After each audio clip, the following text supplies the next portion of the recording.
Conferencia del 26 de febrero de 2025. Programa Nacional de Infraestructura Carretera. La presidenta Claudia Sheinbaum y el secretario de Infraestructura, Comunicaciones y Transportes, Jesús Esteva, presentaron el plan de inversión en infraestructura carretera. Se destinarán 173.000 millones de pesos para modernizar 4.000 kilómetros de carreteras, enfocándose en Oaxaca, Guerrero y otras zonas vulnerables. Se destacó la construcción de nuevos puentes y el mantenimiento de vías existentes mediante el programa Bachetón, que ha avanzado en la reparación de carreteras federales. 5 equipos de trabajo y 688 trabajadores. Con estos trabajos beneficiamos a los más de 100 millones de mexicanas y mexicanos. En el camino al segundo piso de la Cuarta Transformación, construimos, mantenemos y mejoramos las vías que comunican a México.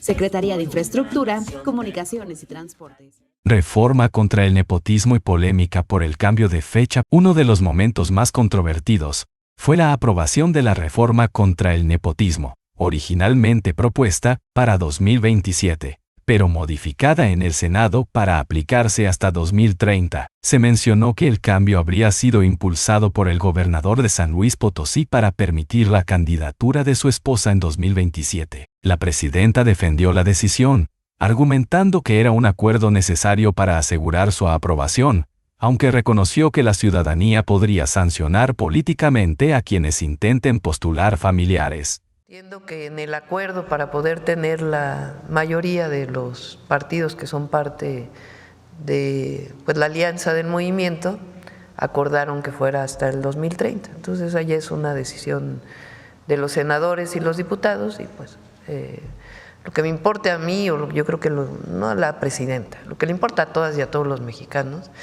es que no haya nepotismo en estos procesos electorales. Entonces, esa es, digamos, la situación que prevaleció en el Senado, y por eso finalmente entiendo que tomaron la decisión de llevarla al 2030. En el marco del acuerdo político que se requiere para que se aprobara la reforma, lo que se cambió es que no fuera en el 27, sino que fuera en el 2030. Lo cierto es que espero que la aprueben los congresos estatales, y la Cámara de Diputados va a quedar en la Constitución a partir del 2030. Entonces, no es que hayan cedido o no, sino qué acuerdo se logra, porque recuerden que la mayoría, o sea, para cambiar la Constitución es la mayoría calificada. Entonces, finalmente toman la decisión de que se fuera al 2030. Yo ya ni participé en eso, yo dije, a ver, yo envío la iniciativa, desde mi punto de vista debe ser desde el 2027, pero los senadores toman un acuerdo a partir de las condiciones que tienen en ese momento. Y repito, ¿quién va a sancionar si se pone a un familiar? Pues el pueblo. No se va a ver muy bien el partido que vaya a postular a un familiar, ¿verdad? Privatización del agua y conflicto con concesionarias. La presidenta criticó la privatización del agua en estados como Quintana Roo y Puebla, denunciando que la empresa Aguacán ha cometido abusos con cobros excesivos y mala calidad del servicio en Cancún. Se mencionaron órdenes de aprehensión contra empresarios ligados a concesiones de agua. Sheinbaum reafirmó que el acceso al agua es un derecho humano y respaldó la revocación de concesiones en estas entidades. Ni cumplen con el derecho humano al agua, pero sí cobran las tarifas como quieren, ¿no? Así es. Entonces no estamos de acuerdo con el pueblo de Quintana Roo y con la gobernadora de que entreguen la concesión, que en realidad no se puede hacer negocio con el agua. El agua es un derecho humano. La gente paga por el servicio de agua potable, por llevar el agua de un lugar a otro, porque tiene sus costos. Pero privatizarla para que haya ganancias para un privado en el supuesto de que va a operar mejor, pues en realidad no ha funcionado y no tiene sentido, y menos en este caso. Entonces, que siga todo el litigio, y lo mejor para la empresa sería entregar la concesión. Gracias. Uno de los temas más polémicos fue la solicitud de asistencia consular de Ismael El Mayo Zambada. La oposición acusó al gobierno de proteger a narcotraficantes, a lo que la presidenta Sheinbaum respondió que la asistencia consular es un derecho para cualquier ciudadano mexicano, y negó cualquier vínculo con el crimen organizado. Preguntarle en ese contexto, la defensa legal de Ismael Mayo Zambada pide que sea repatriación y no extradición en este caso. ¿Qué opina al respecto, presidenta? Lo tienen que decidir el fiscal, y el fiscal ayer fue muy claro. Fue muy, muy claro. Entonces, es la fiscalía quien lo decide. Y también preguntarle… Y tiene que quedar muy claro, porque nosotros combatimos al crimen organizado, a la delincuencia organizada, en el marco de la ley, y fortalecemos las capacidades de investigación e inteligencia, que es uno de nuestros ejes, para poder, en el marco del Código Penal, del sistema penal acusatorio, de lo que existe en nuestro país, pues detener a un delincuente de la delincuencia organizada o a cualquiera que haya cometido un ilícito. La discusión aquí no es si alguien está defendiendo a una persona o no, porque no es el caso. Lo que estamos planteando es que todo tiene que ser en el marco de la ley. Nosotros buscamos siempre en el marco de la Constitución y de las leyes, y buscamos siempre cumplir con todo ello. Entonces, eso es lo que estamos planteando. Nosotros tampoco queremos que llegue fentanilo a Estados Unidos, ni que llegue a México, ni que llegue a ningún lugar de manera ilegal. Nosotros buscamos que disminuyan los homicidios y todos los delitos de alto impacto en nuestro país, y en eso trabajamos todos los días. El tema es cuál es el marco constitucional en el que nos movemos. Polémica por fotografía con abogados de El Mayo Zambada. Se difundieron imágenes de la presidenta con abogados de Ismael Zambada, lo que llevó a la oposición a acusar a Morena de posibles vínculos con el narcotráfico. La presidenta Sheinbaum rechazó las acusaciones y explicó que se toma miles de fotos con ciudadanos sin conocer su identidad, insistiendo en que su gobierno no tiene relaciones con el crimen organizado. En los últimos días, presidenta, apareció todo un álbum de fotografías de Juan Pablo Penilla y Sergio Ramírez, abogados en México de Ismael El Mayo Zambada, con la plana mayor de Morena, incluyéndola a usted, presidenta. Entre otras voces, el dirigente nacional del PAN, Jorge Romero, concluyó a partir de estas imágenes que debería aplicarse cadena perpetua a funcionarios coludidos con el narco. Nunca en su alocución menciona a García Luna. Y también asegura que la 4T reza para que el Mayo no hable en Estados Unidos de sus vínculos, en particular de una supuesta relación entre el cártel de Sinaloa y el expresidente Andrés Manuel López Obrador. ¿Qué responde a estos ataques de la oposición, presidenta? Pues lo que dije, nosotros no establecemos. En mi caso, por ejemplo, me he tomado, no sé, decenas de miles de fotografías. Y la verdad es que uno no pregunta quién eres, quién no eres. Pues vas caminando, vas a una reunión, vas y alguien se acerca, se toma una foto, te tomas la fotografía. Pero eso no quiere decir que haya una relación con el personaje, con la persona esta o las personas estas. Y repito, nosotros somos muy claros en eso, no establecemos ninguna relación de contubernio con nadie. Con nadie, con nadie. Y si estas personas tienen algo con la ley, pues tienen algo con la ley. Nosotros no protegemos a nadie, absolutamente a nadie. Lo que queremos es que las cosas se hagan en el marco de la ley y fortalecemos las instituciones para que podamos trabajar, y estamos diario en eso. Pero no establecemos relaciones ni de complicidad ni de contubernio con absolutamente nadie. Reforma al ISSSTE y descontento de trabajadores.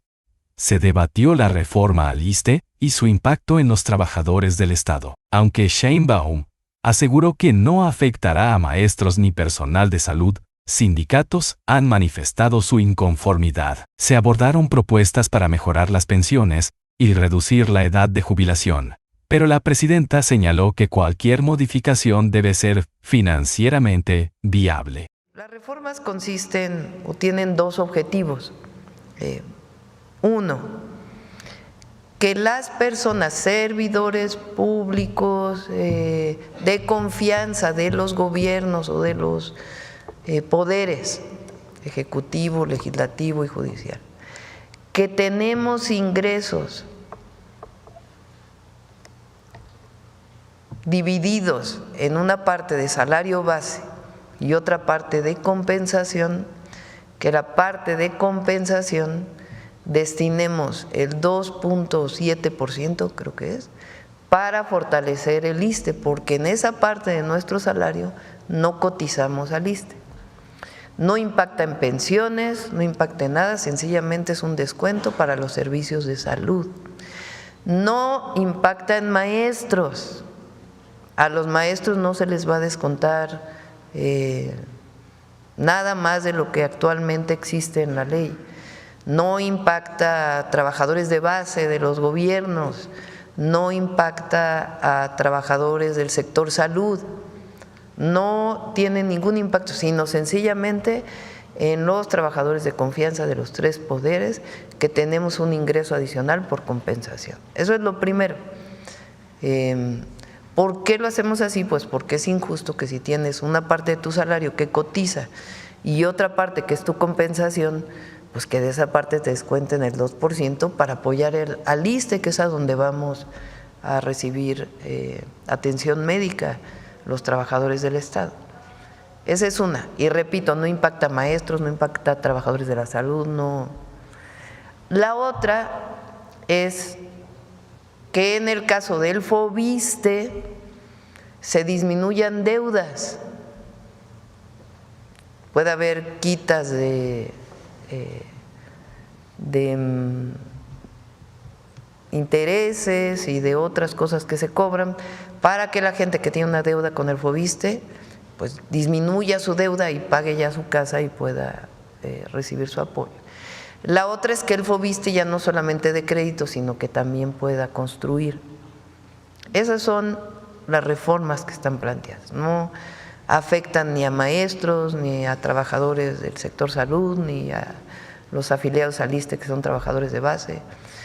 Ahora, ¿qué han estado pidiendo los maestros además para la reforma a la ley del ISSSTE? Que se ayuden las pensiones, porque hubo un régimen de pensiones que cambió, que para aquellos que se jubilaron hasta antes de la última reforma que hizo el presidente, pues están recibiendo pensiones muy bajas. Entonces, lo que piden es que se aumenten esas pensiones. Eso pues tiene un impacto presupuestal, entonces nosotros tenemos que revisar muy a fondo porque para cambiar la ley pues necesitamos saber qué puede dar el presupuesto de egresos de la Federación para apoyar a los maestros, porque estamos de acuerdo que tiene que haber mejores pensiones, pero hay que ser responsables en términos del manejo del presupuesto. No quiere decir que si ahora se aprueba esta ley del ISSSTE, ya no puede haber una segunda modificación, al contrario, hay mesas de trabajo para poder mejorar las pensiones. La otra solicitud que han estado haciendo es que se reduzcan los años de jubilación, que también se está revisando en las mesas de trabajo. No se dice, no, eso no, sino sencillamente avanzamos en una parte para mejorar los servicios del ISSSTE y resolver el tema del FOBISSSTE, y luego puede venir la siguiente reforma ya que hagamos un buen estudio y trabajemos con ellos en las mesas de trabajo. Ese es el tema y no se afecta en lo más mínimo a maestros, repito, ni a trabajadores de base. Inversión extranjera y crecimiento económico. México alcanzó una cifra récord en inversión extranjera directa en 2024, con un monto superior en 2.3% respecto al año anterior. Se destacó el impacto positivo del nearshoring y la continuidad de proyectos industriales en el norte del país. En 2024, México registró una inversión extranjera directa por 33.872 millones de dólares, el mayor monto desde 1999. Sí, sale ahí, creo que en El Economista, o no sé, a ver, sí. Esto en suma con que el presidente Trump deportó a 37.660 personas, un número menor incluso comparado con el último mes del expresidente Joe Biden, ¿Cuál sería el balance que usted daría a este mes? Pues yo resaltaría, porque a nosotros lo que nos importa pues es México y la relación bilateral que tenemos con Estados Unidos y obviamente el tratado comercial Canadá, México, Estados Unidos y los mexicanos que viven allá, su protección y su defensa. Entonces, lo que destaco es que ha habido diálogo. Ahora que he estado en los estados del norte, donde ustedes saben que hay una inversión importante, le pregunté al gobernador de Nuevo León el día que estuvimos el Día del Ejército si había bajado la cantidad de empresas que quieren invertir en Nuevo León. Me dijo no, continúa, hay nuevos parques industriales que se están instalando. Le pregunté al gobernador de Durango, ellos tienen varias inversiones muy importantes que incluso vamos a anunciar probablemente la próxima semana aquí en la mañanera. Le pregunté al gobernador de Coahuila, con quien también tuve oportunidad, también me dijo, no han bajado las solicitudes de inversión. Entonces es algo muy bueno en México, quiere decir que incluso con todo este tema que se habla de las tarifas, no ha habido ninguna, digo, obviamente paran algunas que a lo mejor estaban programadas, pero siguen las inversiones. Despenalización del aborto en Campeche. Se mencionó que Campeche se convirtió en el estado número 22 en despenalizar el aborto. Sheinbaum destacó que el gobierno federal ha dejado la decisión en manos de los congresos estatales. Se está dejando en los estados, en la decisión de los estados, y pues son ya 22 estados que lo tienen. Y recuerden que ahí hubo una resolución de la Corte hace tiempo en este tema.